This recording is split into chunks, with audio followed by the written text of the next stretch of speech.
पुढची बातमी पाहूयात। वनपरिक्षेत्र अधिकाऱ्यांच्या बदलीसाठी पैसे घेतले जात आहेत का असा सवाल उपस्थित होतोय। कारण अमरावती सर्कल मधील अधिकाऱ्यांची एका कथित ऑडिओ क्लिप त्यांची आता समोर आली आहे। या क्लिप मध्ये अधिकाऱ्याच्या बदलीसाठी 35 लाख रुपये दर असल्याचं बोललं जात आहे। तर आरएफओच्या बदलीसाठी 35 लाख देण्यास तयार असल्याचं देखील या ऑडिओ क्लिप मध्ये असा उल्लेख आहे।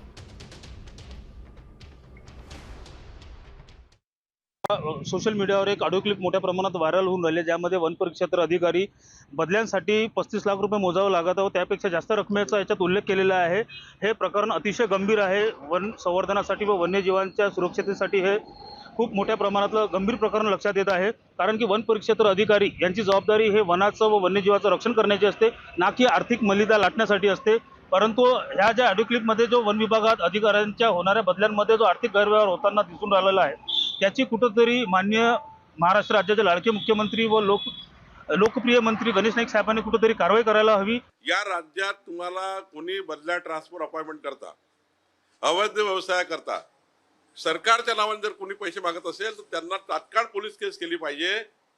तात्काळ पोलीस केस केली पाहिजे, त्यावर सरकार कारवाई करेल। बाहेरच्या बाहेर कोणतरी पैसे जमा करतील, बाहेरच्या बाहेर कोणी मंत्र्याच्या नावाने पैसे घेतील, बाहेरच्या बाहेर कोणीतरी अधिकाऱ्याच्या नावाने पैसे घेतील, हे मात्र त्यांची चूक आहे, आमची चूक नाही आहे। तुम्ही पैसे देणे हे चूक आहे। पैसे देणारा आणि पैसे घेणारा दोन्ही आरोपी आहे।